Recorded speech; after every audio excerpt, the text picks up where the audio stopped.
plan. So you've decided to go into business for yourself, and now you want to get that process rolling. So in 5.2, we're going to discuss how to prepare your own business plan and the parts of the business plan. So the initial steps in setting up a business, when you decide, hey, I want to go into business for myself. Well, you've got to first figure out if there's a demand for whatever your product or service is. So that means you need to go out there and do some market research.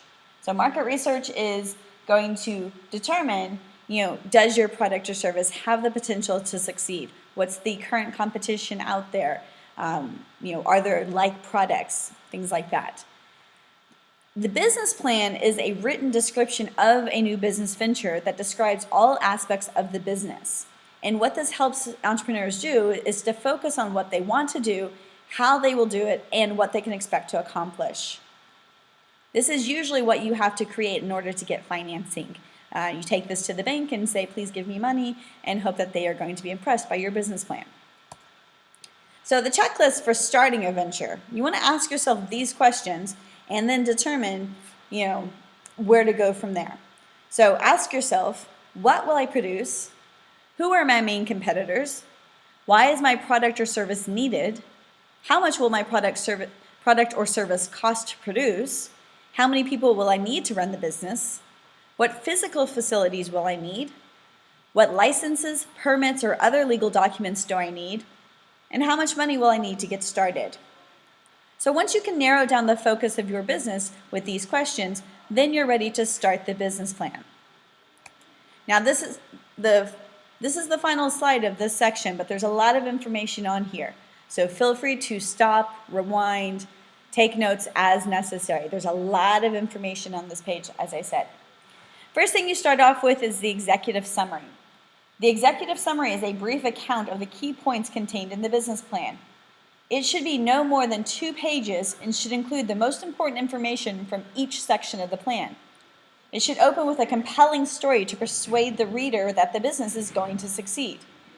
Then it should support the statement with evidence gathered through market research. Next, you'll have the management team plan. This section presents your qualifications and those of any partners you might have. You must describe your team's capabilities to execute your business concept. You should discuss how you will fill gaps in expertise. You may need to hire consultants or form partnerships or advisory boards. The company description. The description of the firm provides an outline of the business. It helps the investors understand the size, scope, and type of business you plan to start. It describes the business opportunity and explains why the venture will succeed. Next, you'll have the product and service plan. Describe the product or service you're going to offer. The nature of your business should be clear. You should note the unique features of your product or service and possible spin-offs. Spin-offs are additional products or services that you might offer when the business is more established. So you have the iPhone, and now you're going to have the iPod, things like that. Spin-offs show that the venture has potential growth. Then you'll have the vision and mission statements. The vision and mission statements section state the guiding principles by which the business functions. A vision statement establishes the scope and purpose of a company and reflects the values and beliefs. The mission statement expresses the specific aspirations of a company, the major goals it will try to reach. The industry overview. This section presents your research of the industry. So every business operates within an industry, whether it's real estate or it's restaurants, it's bookstores, whatever. So think of your industry as companies that provide similar complementary or different products and services.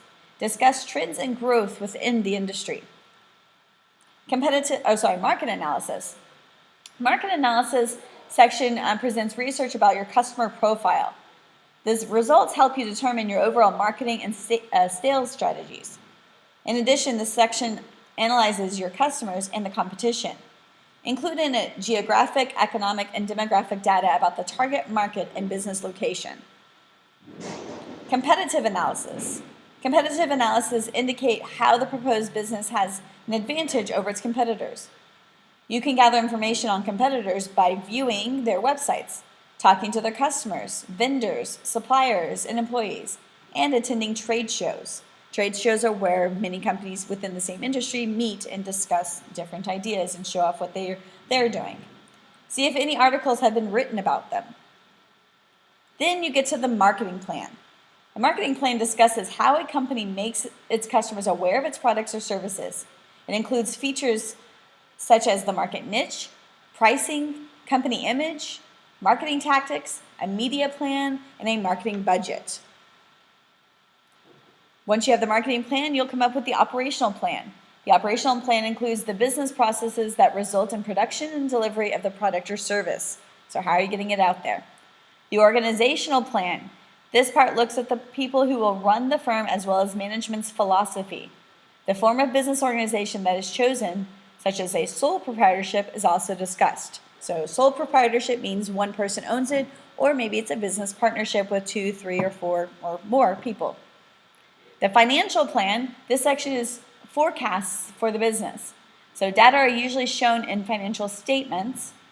The plan provides proof that the new business will be financially healthy. So you'll research your competitors and use that to help predict what you think your company is going to do. The growth plan looks at how the business will expand in the future. Investors and lenders like to know that a business has plans to grow and deal with its growth. So you come up with the next greatest thing and you grow very quickly. Do you have a plan in place for that? And the contingency plan. The contingency plan looks at likely risks to the business, such as lower than expected sales and emergencies that might affect it, and then suggests a way to minimize risk, which is what the word contingency means. You have a plan to minimize risk. And of course, tying it all together, you have a cover page, you have a title page, you have a table of contents, and then you have the supporting documents that back up your plans. So the cover page should include the company's name, address, phone number, website, and email addresses, and the logo. The title page follows the cover page. It includes the company's name, the names, titles, and addresses of the owners, the date the plan was submitted, and the name of its preparer. The table of contents details the components of the business plan.